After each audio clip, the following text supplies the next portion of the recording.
Eu salvo a igreja com a paz do Senhor, os irmãos podem sentar. Esta manhã chuvosa, escura, mas eu creio que Deus fará grandes coisas em nosso meio, falará ao nosso coração, conforme a sua palavra. Amém? O tema da lição, o título da lição, irmãos, qual é o título da lição?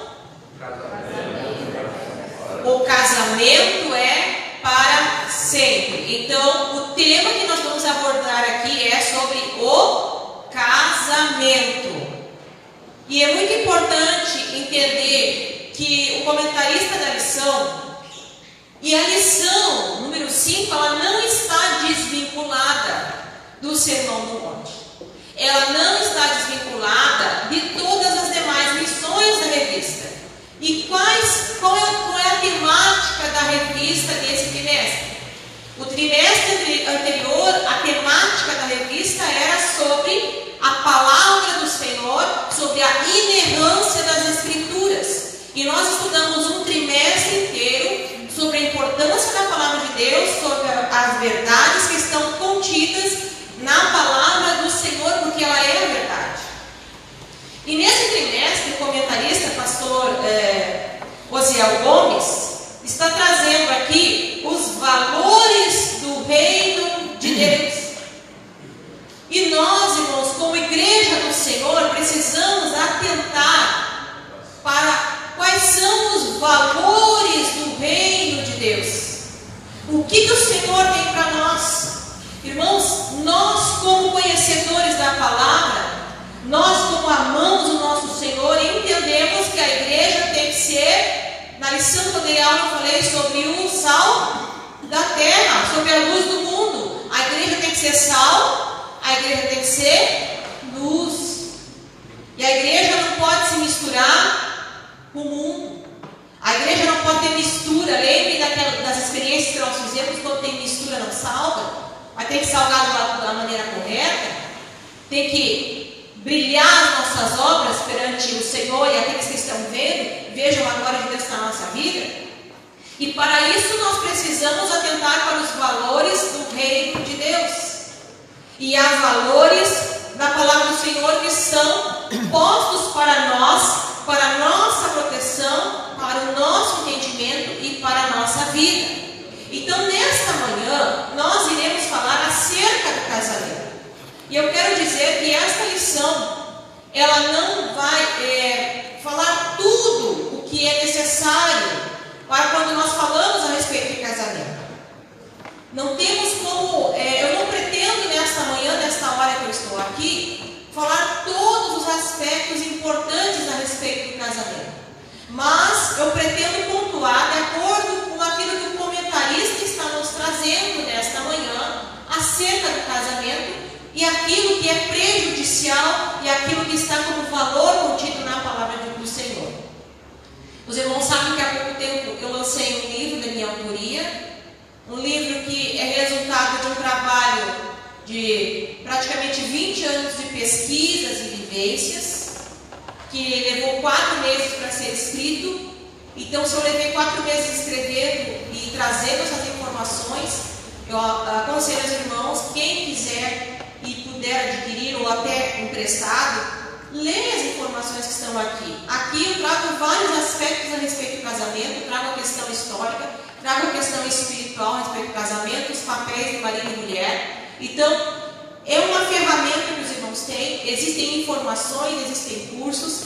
Nós temos aqui na igreja o departamento da família, que quando você tem dúvida sobre qualquer assunto a respeito da família, precisa de uma orientação, precisa de um aconselhamento, precisa de oração, você tem a liberdade de procurar o departamento da família. Aqui na matriz estamos eu, meu esposo, irmão Renildo, a irmã Lucélia, evangelista Santo Portugal. Nós temos essa manhã aqui a irmã Anne e o irmão Anderson, que fazem a parte da coordenação geral do departamento da família.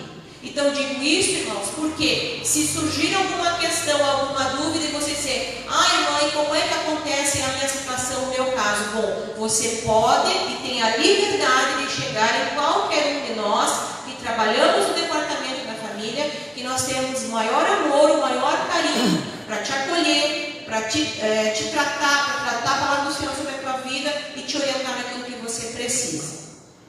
Dizendo isso, eu gostaria de iniciar a lição nesta manhã. Eu vou pedir para o meu esposo ajudar. Precisa de 2 voluntários. Não precisa vir aqui na frente, meu esposo pode ir aí no lugar.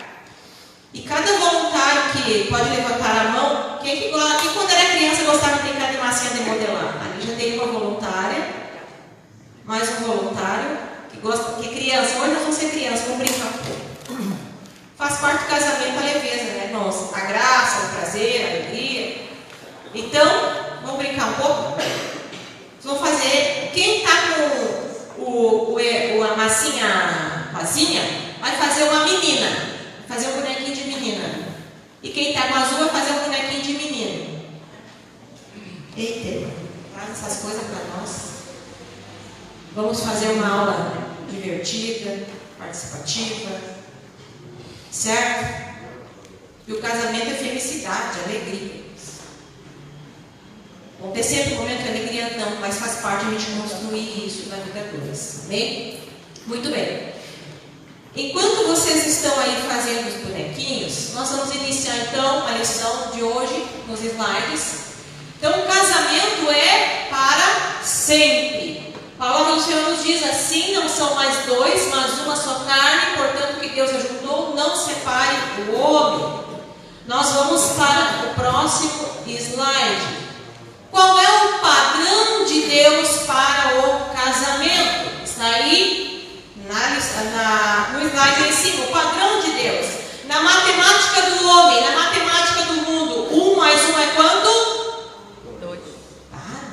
Tá difícil, hein? Acordar hoje. 1 mais 1? 2. Mas na matemática de Deus, Senhor, é diferente. Na matemática de Deus para o casamento, 1 mais 1 é igual a? De convicção. 1 mais 1 é igual a? Muito bem, então eu vou convidar o evangelista Joel, que está aqui nesta manhã, a nos ajudar. Vou pedir para o presbítero Renildo ajudar aqui. Vai passar cola. Nós vamos ter um noivo e uma noiva. Quem já viu, por favor, não dá spoiler nos outros, não conte, tá? A gente sempre repete essa mesma dinâmica, porque eu acho que ela diz tudo a respeito do casamento. Então nós temos uma noiva aqui, bem bonita, arrumadinha, e temos um noivo. Eles se conheceram, namoraram, tiveram um tempo e se casaram. Então, o casar, o unir, como diz a palavra do Senhor, nós temos aí um texto bíblico, Efésios capítulo 5, 32, que repete o texto de Gênesis 2, 24, a respeito da união do casal, que nos diz o seguinte: por isso deixará o homem seu pai e sua mãe, e se unirá à sua mulher, e serão ambos uma só carne. Esse unir do Gênesis, essa palavra unir significa agarrar, soldar, colar, juntar. Então, o evangelista Joel vai fazer uma cerimônia de casamento aqui. Vai pegar esse casal e vai fazer para nós aqui um casamento. Vou deixar o pastor Moisés, que ele já fez o casamento outra vez, né, pastor Moisés? Então vai fazer um casamento desse casal. Ele já sabe o que vai acontecer. E... o casamento foi instituído por Deus no Jardim do Éden.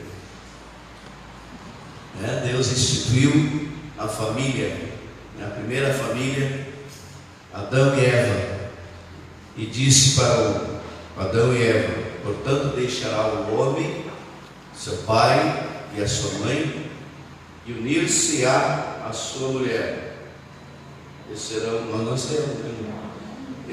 ambos uma só carne. Portanto, o que Deus ajuntou, não separe o homem. Glória a Deus. Amém. Pode beijar a mão. Bom, agora eles se casaram, né? Estão casadinho aqui, vocês entenderam, né? Juntou, casou, fizeram uma cerimônia aqui. Ali nos slides está dizendo: o primeiro casamento foi efetuado pelo próprio Deus. Imagina, foi o próprio Deus que fez o primeiro casamento. Primeira instituição criada foi o casamento.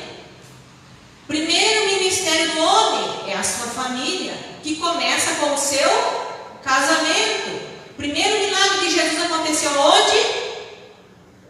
Num casamento. Olha a importância que o nosso Deus dá para o casamento.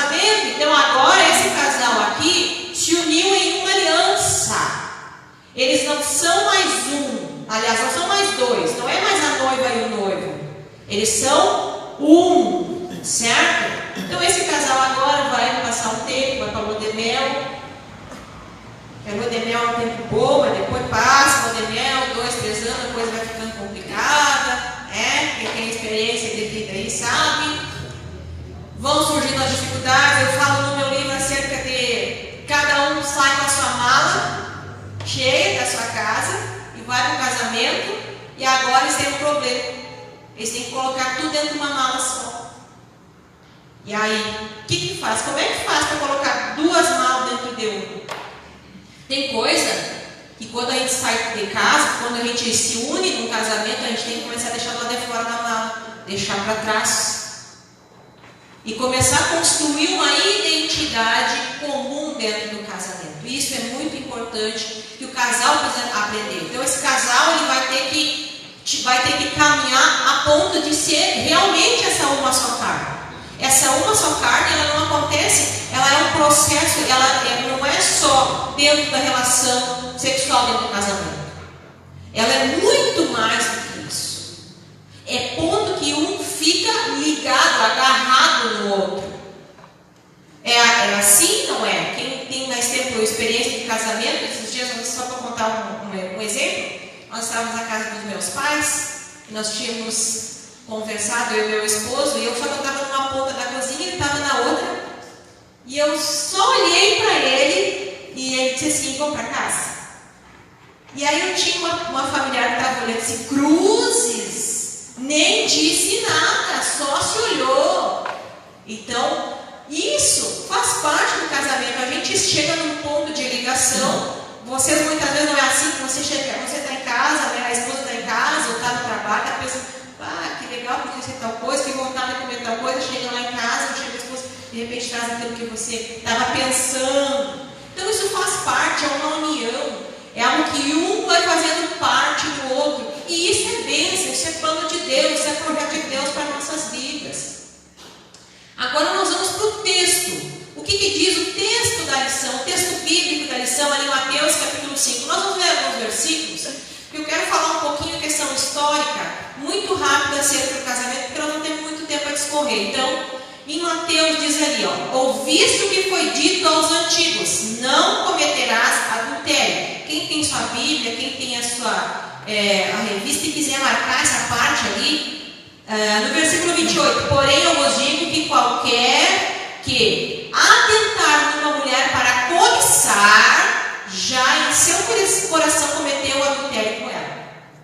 Então esse versículo 28, irmãos, é a base, é o principal ponto importante da lição que o comentarista, pastor Josiel Gomes, está trazendo nesta manhã, a respeito das palavras do Senhor Jesus. E aí nós vamos na continuidade, no versículos 31 e 32, do mesmo livro de Mateus, no capítulo 5, que diz o seguinte: também foi dito, qualquer que deixar a sua mulher, que lhe dê carta de desquite. Eu, porém, vos digo que qualquer que repudiar a sua mulher, a não ser por causa de prostituição, faz que ela cometa adultério. E qualquer que casar com a repudiada, comete adultério. Agora nós vamos para Mateus, capítulo 19.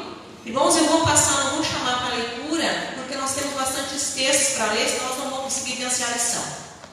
Mateus capítulo 19 e versículo 7 em diante diz o seguinte ali, disseram-lhes, então por que mandou Moisés dar-lhe carta de divórcio e repudiá-la? E disse-lhes ele, Moisés, por causa da dureza do vosso coração, vos permitiu repudiar vossa mulher, mas ao princípio não foi assim. Marquem na Bíblia, marquem na revista, marquem onde vocês encontram esse versículo. Mas no princípio não foi assim. Eu vos digo, porém, que qualquer que repudiar a sua mulher, não sendo por causa de prostituição, e casar com outra, comete adultério. E o que casar com a repudiada também comete adultério. Agora, irmãos, nós vamos ver dos evangelhos que tratam sobre o mesmo assunto, qual é o texto, qual é o mesmo texto que está falando no Evangelho de Marcos. Marcos, no capítulo 10, no início ali no versículo 2 em diante, diz o seguinte: e aproximando-se dele, os fariseus perguntaram, tentando-o: é lícito ao homem repudiar sua mulher? Mas ele respondendo disse-lhes: que vos mandou Moisés? E eles lhe disseram: Moisés permitiu escrever carta de divórcio e repudiar. E Jesus respondeu e disse-lhes: pela dureza do vosso coração vos deixou escrito esse mandamento. Porém, desde o princípio da criação, Deus os fez macho e fêmea. Por isso deixará o homem seu pai e a sua mãe, unir-se à sua mulher, e serão os dois uma só carne. Assim já não são dois, mas uma só carne. Portanto, o que Deus ajuntou não separe o homem. E em casa, depois em continuidade, os discípulos interrogaram acerca disso. E ele lhes disse: qualquer que deixar a sua mulher e casar com outra, adultera contra ela. E se a mulher deixar o marido e casar com outro, adultera. Lucas, agora, Evangelista Lucas, capítulo 16, versículo 18. Qualquer que deixar a sua mulher e casar com outra, adultera. E aquele que casa com a repudiada pelo seu marido, adultera também. Bom, então, para mim poder explicar esses conceitos aqui, importante para nós, esse é o texto que está na lição, e são textos básicos para nós falarmos sobre esse assunto. É importante eu fazer um breve histórico sobre o casamento. Eu não tenho muito tempo para discorrer aqui, mas brevemente eu quero falar acerca do casamento. Como é que acontecia o casamento antigamente? O casamento ocorria com o acordo das famílias.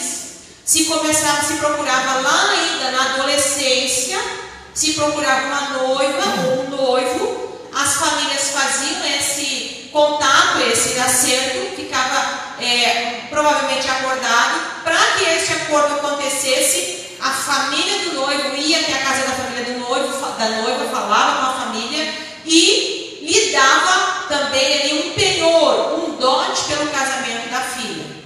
Dado este dote, ficava feito um acordo entre as famílias. Quando tinha esse acordo, já era a parte legal do casamento. Vocês lembram que Maria era desposada de José, ou seja, já havia um acordo de casamento. Na prática, para os judeus, quando estava desposada ou havia esse acordo, já estavam legalmente ligados. Já havia uma ligação entre eles. Porém, o noivo retirava-se cerca de um ano. E aí nós entendemos a maravilhosa parábola das 10 virgens. Jesus falava de verdades do cotidiano das pessoas, para que elas entendessem verdades eternas. Como o Senhor Deus, Ele liga o casamento a verdades eternas.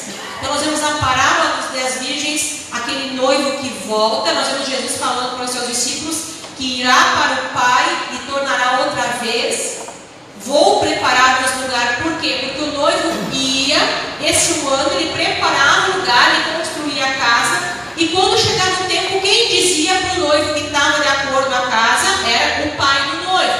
O pai do noivo revisava a obra, está pronto, agora vai buscar a noiva. E quando antes do noivo ir buscar a noiva, ele tinha um amigo que mandava, que era como se fosse um padrinho de casamento, e esse amigo ia na frente gritando: aí vem o noivo, saí a seu encontro. E nesse um ano a noiva ficava se preparando com as suas amigas, aquelas damas de companhia. Então a gente pensa naquela parábola das 10 virgens que foi um casamento com 10 mulheres. Na verdade não, aquela era a comitiva da noiva. E o que acontecia? Então o padrinho do noivo ia gritando. Nós vemos muito isso, o Espírito Santo falando para a igreja, né? Olha, vem o noivo, saí a seu encontro. E a igreja como noiva para receber o Senhor Jesus. Mas isso são verdades eternas. Agora, o que acontecia na cerimônia do casamento? Essa comitiva da noiva se encontrava com a comitiva do noivo e ocorria a cerimônia. Muito bem, ocorria a cerimônia. Logo em seguida, havia a união conjugal, a união sexual desse casamento. Se guardava a marca que houve essa consumação do casamento, que geralmente havia um sangramento da mulher. Se guardava isso para testemunho dos pais, porque se o marido acusasse ela, que ela não tinha sido fiel a ele nesse período, a família tinha como comprovar que ela era inocente. Então isso era como acontecia a cerimônia de casamento. Bom, aí o que acontece? Nós entendemos que o padrão de Deus para o casamento sempre foi o casamento um homem e uma mulher. O povo de Israel começou a se contaminar com os povos que estavam ao redor, e nós vemos que pelo código dos mais antigos, como o Código de Hammurabi, havia a poligamia. O homem poderia pegar outras mulheres para casar e dar herdeiros. Então, aí se ele pudesse sustentar essas famílias. E o povo de Israel começou então a se misturar com estas nações, com esses povos, com a cultura do mundo. Por isso, irmãos, que nós temos que ter a cultura dos valores do reino. Nós não vivemos segundo a cultura do mundo. E aí o povo começou a se misturar e começou então a haver a separação desse casal. Começou a ter vários casamentos. E com Moisés, a legislação de Moisés veio para quê? Para trazer para aquela família, para aquela mulher, uma segurança maior.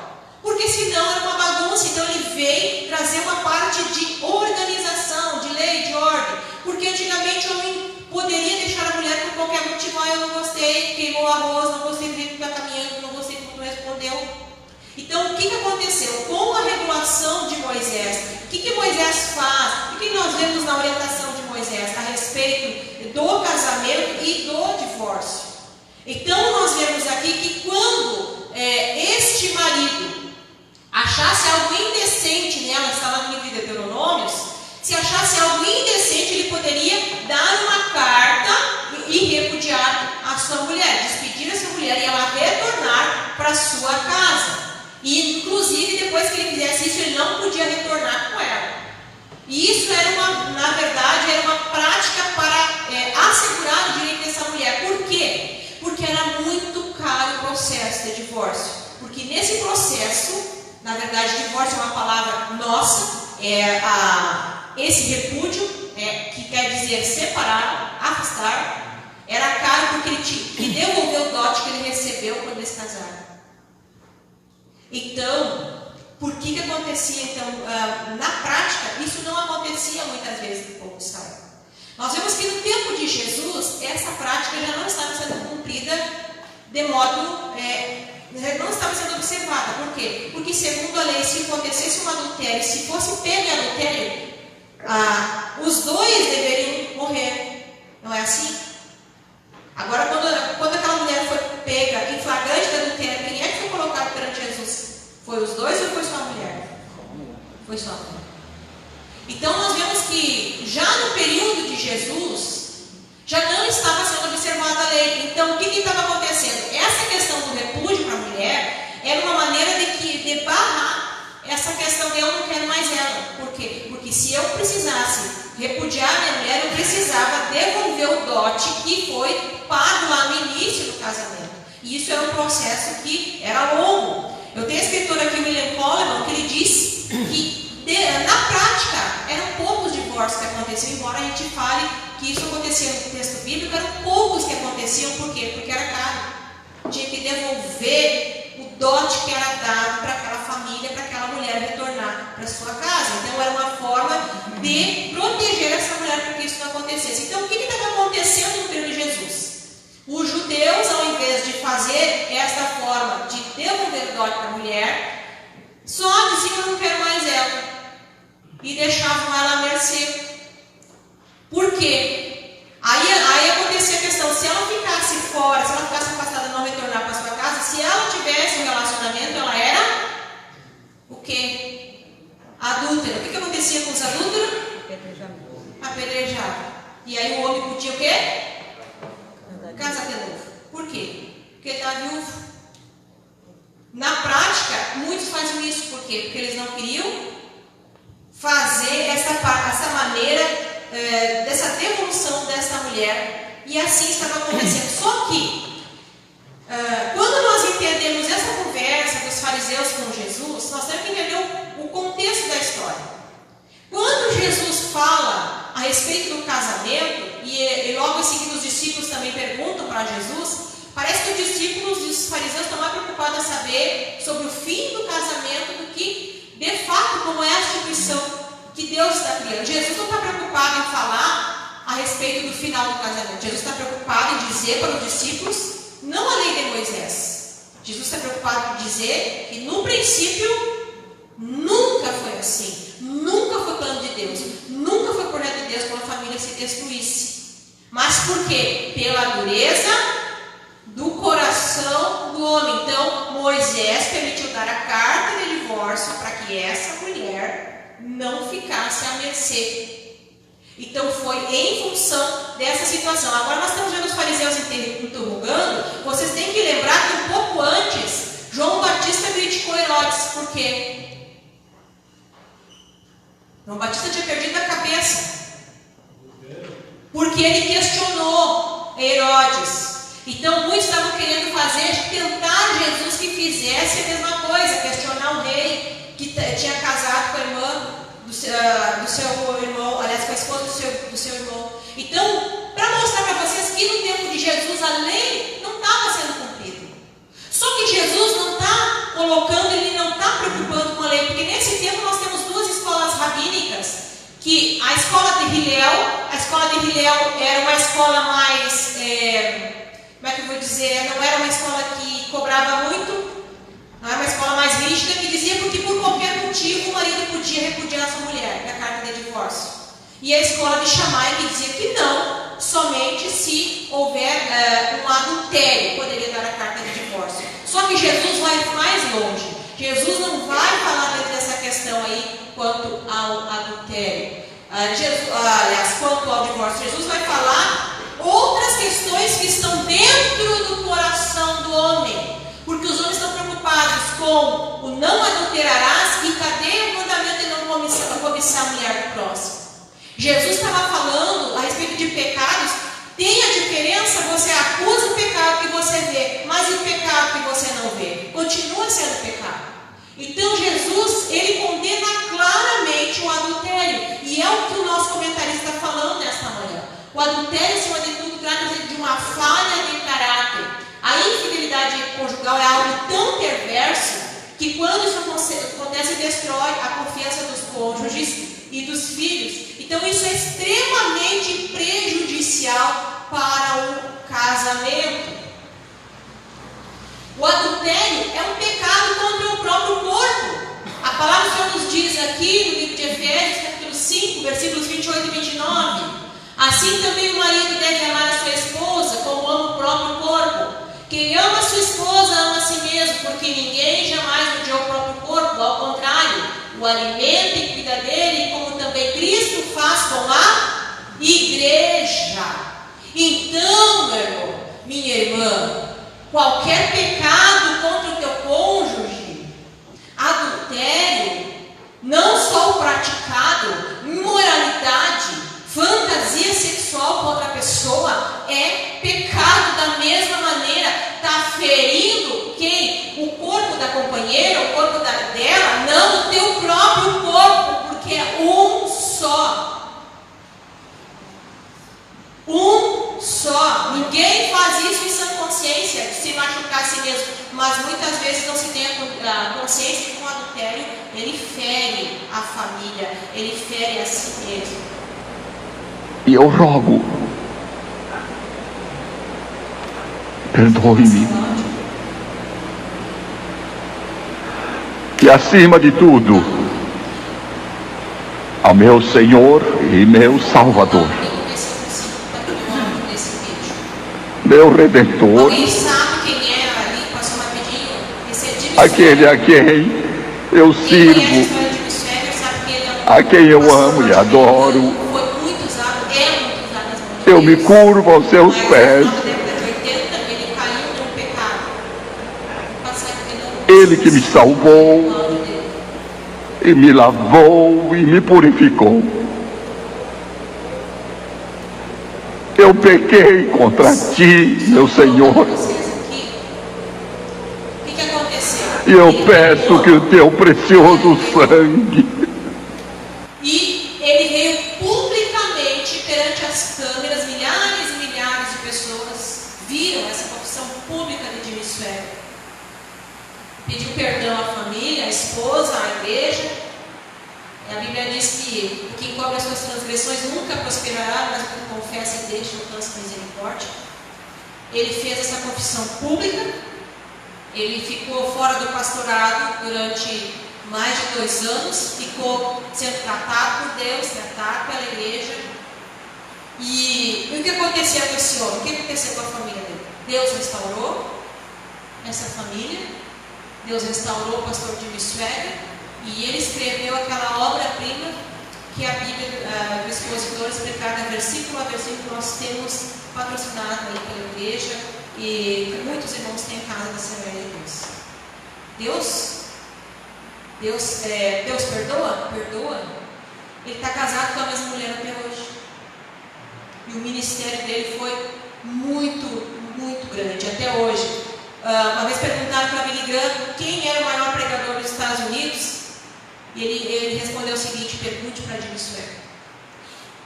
Então, para mostrar que quando há pecado, quando há queda, a possibilidade de restauração, de arrependimento, Deus usará da mesma maneira.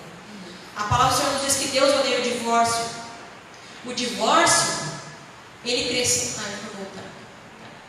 O divórcio, ele cresceu nos últimos 5 anos, segundo o IBGE, 75%. 1 a cada 4 casamentos tem divórcio. E pasmem, a igreja está na mesma aqui, está na mesma orientação aqui, nessa mesma informação. Porque isso também é real dentro do meio evangélico. Isso também acontece na igreja. O ano passado, número recorde no Brasil, mais de 80 mil casais se divorciaram no Brasil. São números, isso é estatística. E a igreja está dentro dela. Motivos, então, que levam para o divórcio. O que nos diz as informações? Olha lá. Dificuldades financeiras, em primeiro lugar, que mais separa.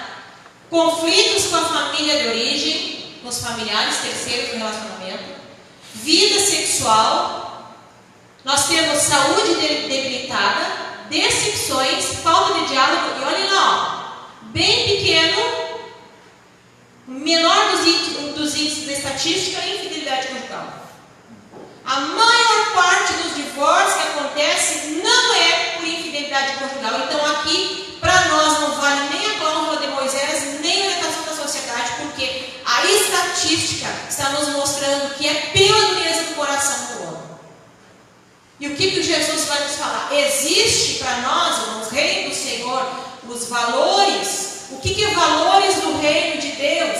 O padrão legal. Uma coisa é o padrão legal, o padrão da lei. Outra coisa é o padrão moral, que Jesus veio dizer. Jesus não está preocupado em ratificar a lei de Moisés. Jesus está dizendo que o problema é maior do que isso. O problema é aquilo que não se vê. Jesus está dizendo que o problema está lá em começar no coração, em cobiçar o que não é teu. O problema está em achar que eu não sou feliz o suficiente com meu marido ou com a minha esposa, então eu vou terminar meu relacionamento, porque eu acho que eu mereço ser feliz com alguém. Isso não é padrão de Deus. Isso não é padrão moral. Isso não é padrão de quem está alicerçado na palavra do Senhor. Pastor Angel Gomes diz o seguinte: muitos teólogos gastam mais tempo falando sobre o divórcio do que falando sobre o casamento. Eu vou convidar o irmão Renildo aqui para fazer o divórcio desse casal. Olha aqui, irmãos, o que acontece quando faz um divórcio. Deus, Ele quer resgatar a família. O casamento é padrão, é plano, é projeto de Deus, é uma família, porque não é só um casamento, é um legado, é uma geração, é uma história, é uma vida. Olha só. Não, mas tem que sair todo mundo inteiro. Não pode acontecer isso aí. Então, separando, cada um vai para a sua casa agora. Vamos ser felizes. Olha só o que acontece quando há uma separação. Feridas, dores.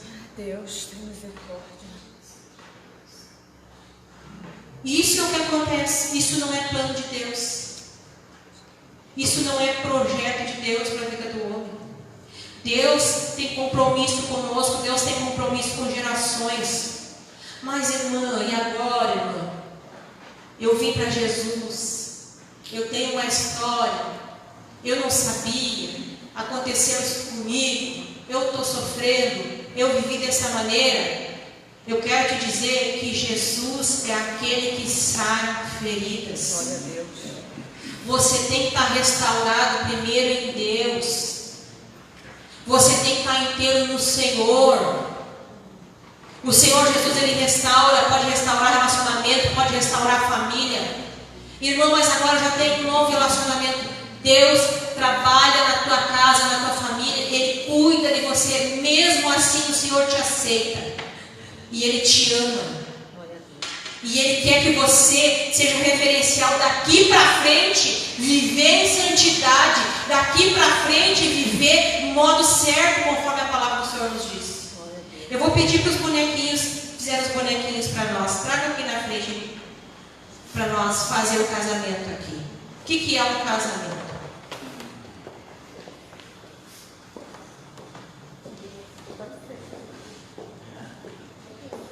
Ali, ó. Tá as irmãs, agora estão duas irmãs aqui. Olha, que bonitinho, até para gravatinha. A irmã tá tão bonitinho aqui, até para gravatinha. A outra com a sainha, com a roupinha, tão bonitas. Essas foram para o jardim da infância, né? Evangelização de Portugal, faz um casamento aqui. O que é um casamento por Deus? Agora estreitou na terra para ele, que ele vai ter que montar um outro poder. Passa para ele ali, ó. O que é o plano de Deus? Agora ele vai ter que casar eles dois. Ai, Jesus. Agora, não, a casa bem casada. Casa bem casada. Tá, tô bem casado. Pode sentar ali, depois ele vai mostrar para nós o que é um casamento. Irmãos, dito isso, eu não vou ficar insistindo em assuntos, porque o nosso propósito é falar de um casamento. Então, como é que começa todo esse problema? Começa no coração. No coração. Olha aqui, ó. Aliás, deixa eu voltar. A concupiscência é a mesma coisa que cobiça. Tiago, capítulo 1, versículos 13 a 15. Ninguém sendo tentado diga de Deus sou tentado, porque Deus não pode ser tentado pelo mal e ninguém o tenta, mas cada um é tentado quando é traído e rodado pela sua própria concupiscência. Depois, havendo a concupiscência concedida da luz ao pecado, e o pecado consumado assim gera morte. Então é pela cobiça do homem que começa o problema. Os pecados do coração, as idolatrias do prazer da carne. João, capítulo 2, versículos 16 e 17, acho que é a primeira epístola, se não me engano. Porque tudo quanto é no mundo, a concupiscência da carne, a concupiscência dos olhos, a soberba da vida, não é do Pai, mas do mundo. E o mundo passa a sua concupiscência, mas aquele que faz a vontade de Deus permanece. Olha aqui, o irmão fez o casal. Tá meio estranho esse casal, mas tá casado. O que acontece? Um fica ligado no outro. Tem como separar. Esse é o projeto de Deus. Para que você fique ligado. Agora, qual que é o problema que nós vemos? E o que o nosso comentarista está falando? Que tudo começa onde? Ai, que lindo esse coração, né, irmãos? Está lindo. De glitter assim, né? Olha, que lindo o coração. Sabe qual é o problema? Começa onde? No interior. Olha esse coração bonito que tem ali dentro. Irmã Luciana, vem cá de novo. Vamos ler aqui, ó. O que começa? Qual é o problema? Onde que está o problema do casamento, da família? Começa dentro do coração. O que tem nesse coração aqui?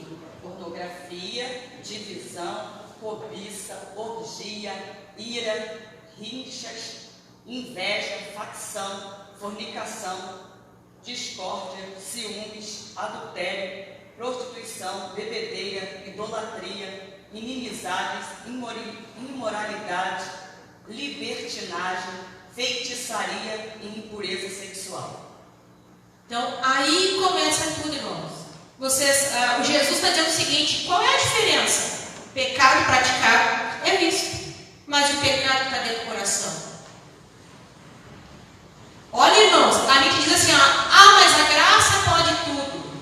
Tempo da lei, tempo da lei, tempo da graça, tempo da graça. Na graça, nós vemos Ananias e Safira morrendo porque mentiram o Espírito Santo. Na graça, o padrão moral é mais elevado. Porque na graça, Jesus diz assim, não é o adultério cometido, o fato consumado. Começa no... Se tu olhar para a mulher do outro com pensamentos impuros, tu já adulterou.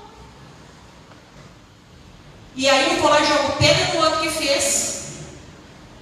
E que viu, todo mundo viu, mas está no coração.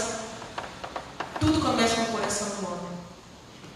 Gálatas, capítulo 5, versículos 19 e 20 fala nas obras da carne aqui, Mas o Senhor nos chama para ter o fruto do Espírito Santo.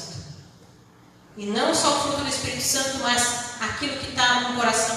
O que é um coração quebrantado diante de Deus?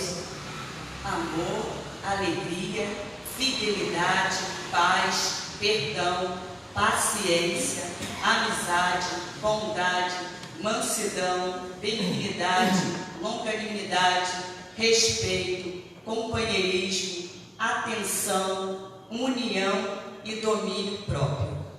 Obrigada, irmã Luciana. Então, o que Jesus está dizendo? Começa tudo no coração. O problema que acontece no casamento é o pecado consumado, mas o pecado consumado ele não começa lá quando ele é consumado, ele começa antes. A candeia do corpo são os olhos.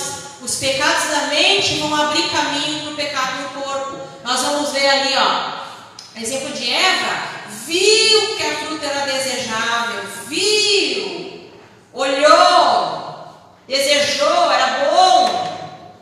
Davi, primeiro que Davi estava, o rei que era para ir para batalha, ele não estava no campo de batalha, estava lá andando pelo palácio, lá olhando, fazendo aquilo que não deveria estar fazendo, que era estar na frente de guerra, distraído. Estou só olhando, estou só vendo na internet os videozinhos aqui, só isso. Olhou, viu lá Betseba, olhou, pensou, planejou, executou, consumou. E um pecado, um abismo, a Bíblia diz que um abismo chama outro abismo, um pecado chama outro pecado, e lá no final gerou a morte. E para Davi não morrer, para Davi não aparecer o pecado dele, Deus permitiu que aquela criança ali sofresse.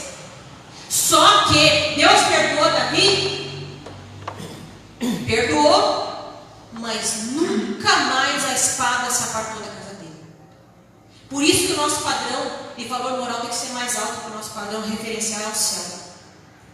E quando você peca na tua casa, na tua família, isso é a brecha para o inimigo entrar, para que teus filhos, para que os filhos dos teus filhos venham sofrer consequência de um erro. Mas Jesus restaura. Olha aqui o problema, pornografia. É só uns videozinhos. O seu irmão está olhando umas fotinhas que não dá, e que a irmã chegou e olhou. Pera lá. Por que eu não posso ter o celular? Hedonismo.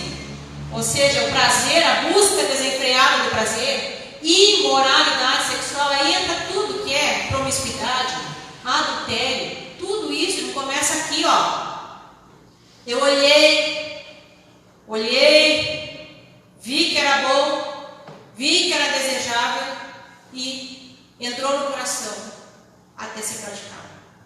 Só que tudo isso traz consequência. E Deus quer nos proteger, Deus quer colocar uma cerca ao redor do casamento, da família, para proteger seus filhos e pagar as consequências. Então, como então agora podemos nos livrar da tentação?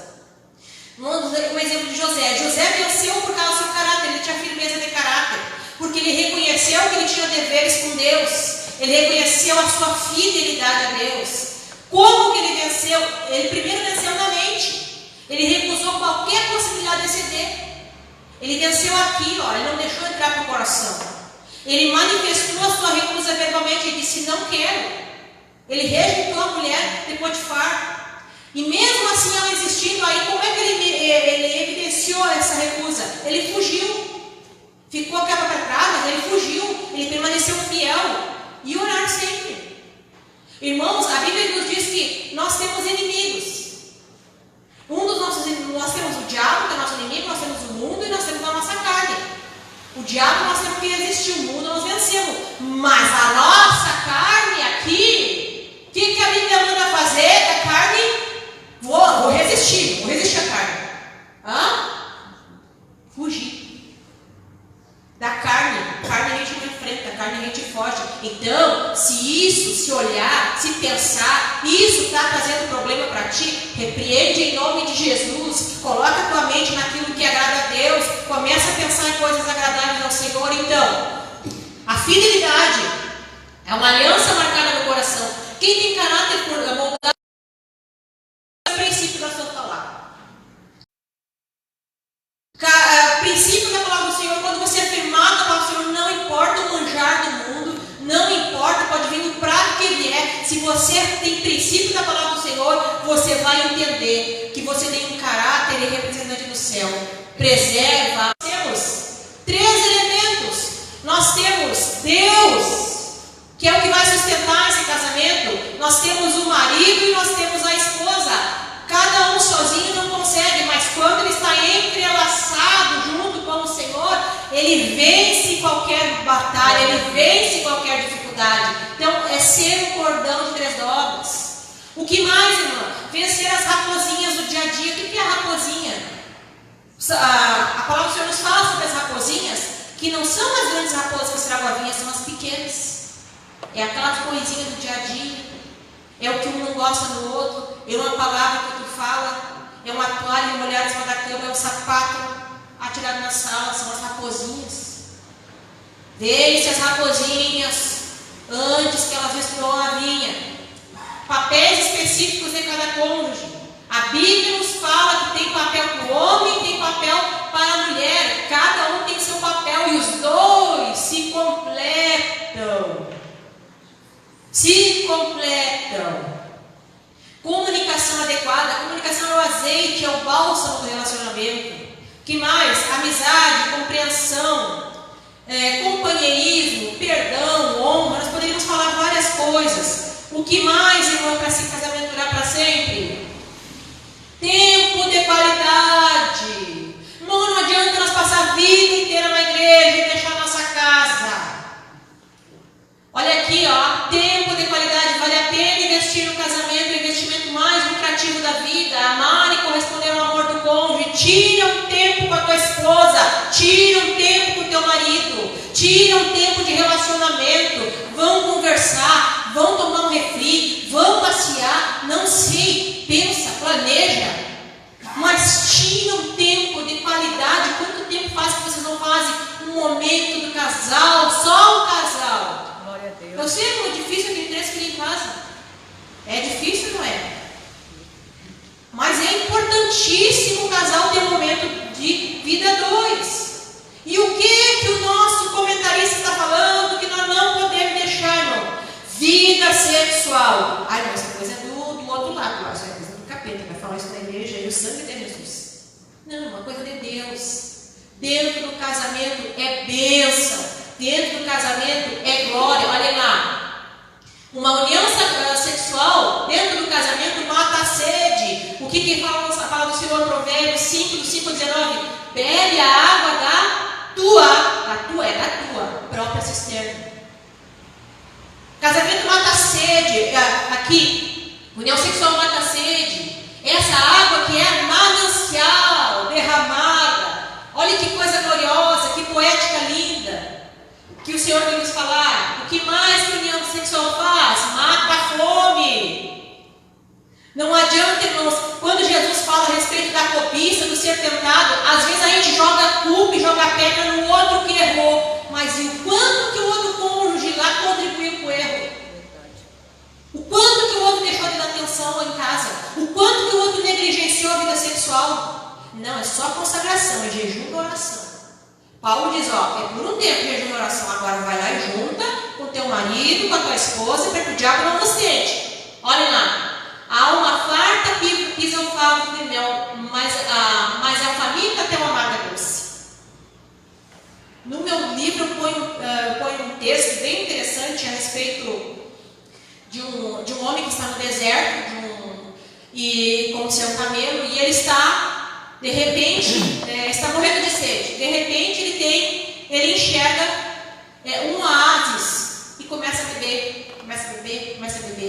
E daqui a pouco ele se dá por conta, ele se acorda daquela situação que ele está vendo ali e percebe que o que ele está bebendo é a urina do caminho que está voltando.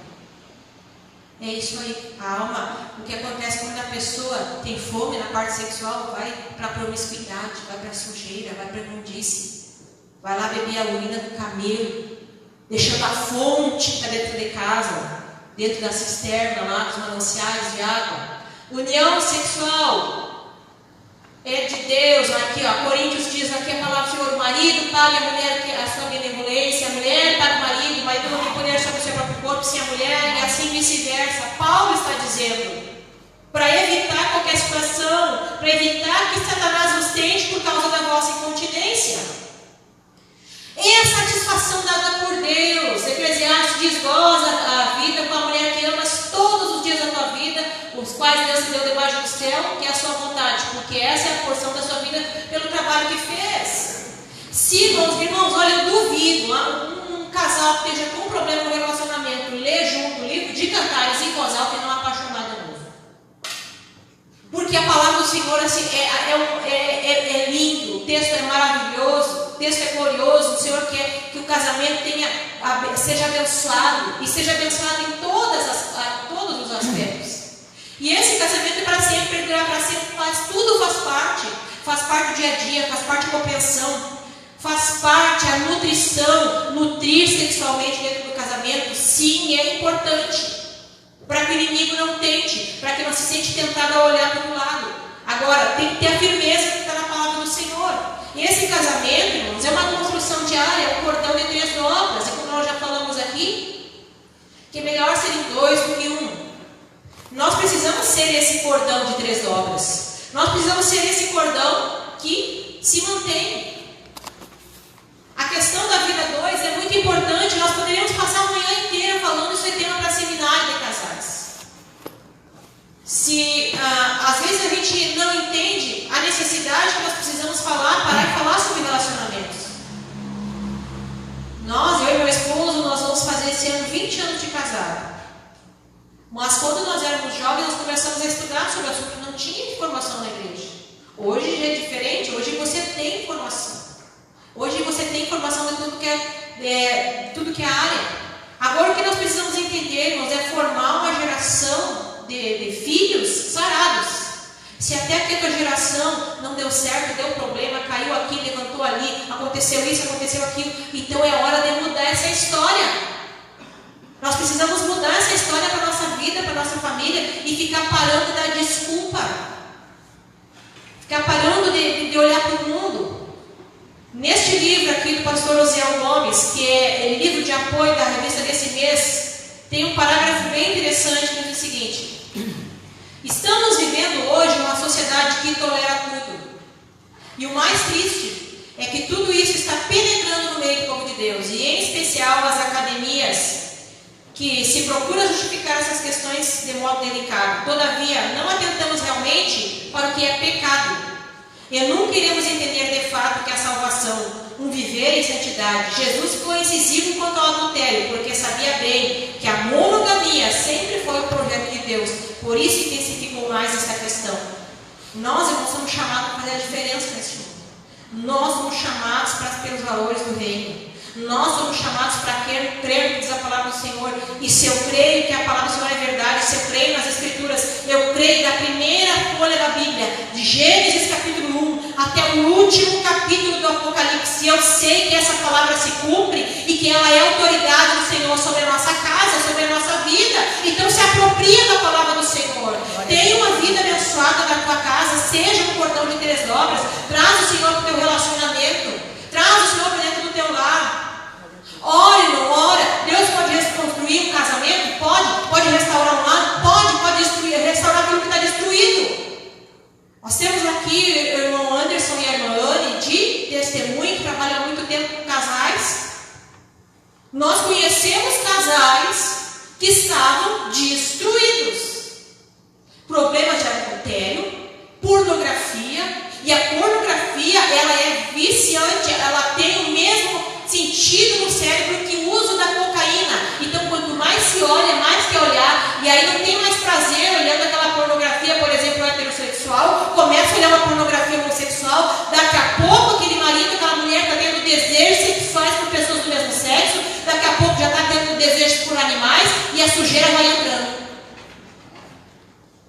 Nós conhecemos casos que estavam nesse ponto.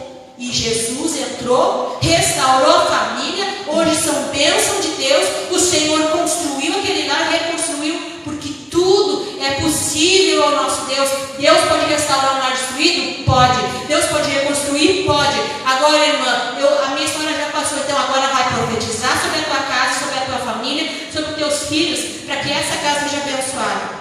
Irmãos, nessa manhã, eu sei que a minha hora está passando aqui, mas antes de encerrar, não saiu o áudio aqui com louvor, era um hino para casais. Mas eu vou te convidar para ficar em pé em nome de Jesus. Eu vou pedir autorização do meu pastor, se eu posso fazer uma oração pela igreja. Você que está com o teu cônjuge nessa noite, nessa manhã, desculpa que a gente faça seminário com gente. Abraça o teu cônjuge. Meu esposo pode passar aqui. Abraça o teu cônjuge que está aí. Irmã, não estou com o meu cônjuge aqui. Ora pela tua família, pelos filhos, pelo futuro casamento dos teus filhos, para que eles tenham vida abençoada, para que eles não venham passar pela dor de uma separação, para que eles tenham um casamento na direção do Espírito Santo. Aleluia. Irmãos, nesta manhã eu te convido a profetizar sobre a Igreja Assembleia de Deus de Santa Maria, que o inimigo não tenha mais poder sobre os filhos, sobre os casamentos, sobre as famílias, sobre os servos do Senhor, sobre as servas. Que nessa manhã, em nome de Jesus, toda ferramenta preparada contra ti não vai prosperar. Tudo que o diabo tem feito para destruir a família, nesta igreja, ou na casa do Senhor, ou na igreja do Senhor, nesta manhã, eu te convido a levantar a tua voz nesta manhã e repreender todo o espírito maligno, a repreender todo o mal e a profetizar gerações saradas, casamentos curados e famílias restauradas em nosso meio. Pai, nós estamos na tua presença, Pai. Ó Senhor, nos prostramos aos teus pés, a beleza da tua majestade. E nesta manhã, Senhor, nós tomamos aqui um ato, Senhor, com a tua igreja, com as autoridades espirituais aqui, Senhor, constituídas por ti, neste ministério. Nós somamos a nossa voz e que a igreja em Santa Maria seja restaurada pelo poder do Espírito Santo, que as famílias sejam restauradas. Ó Senhor, que casamentos sejam curados, que lares sejam alcançados, que filhos sejam transformados, Senhor. Nesta manhã, nós levantamos a nossa voz, Senhor, contra o valente, Senhor, nesta cidade, contra o valente, Senhor, em nossas casas, e declaramos, Pai, que Tu é a vitória, é Teu todo o poder, Senhor. Nesta manhã, põe por terra todo espírito de divisão, todo espírito que rompe a aliança, todo espírito que vem mentindo, todo espírito que vem enganando, seduzindo, Senhor, os Teus servos para lerem o coração. Nesta manhã, Senhor, em nome de Jesus, restaura, Senhor, famílias, ó Senhor, e que daqui para frente, Senhor, nós tenhamos famílias curadas, restauradas, em nome de Jesus, em nome de Jesus, amém. Entrego essas palavras em nome de Jesus. Peço perdão aos irmãos por ter feito uma atividade diferente, mas eu dei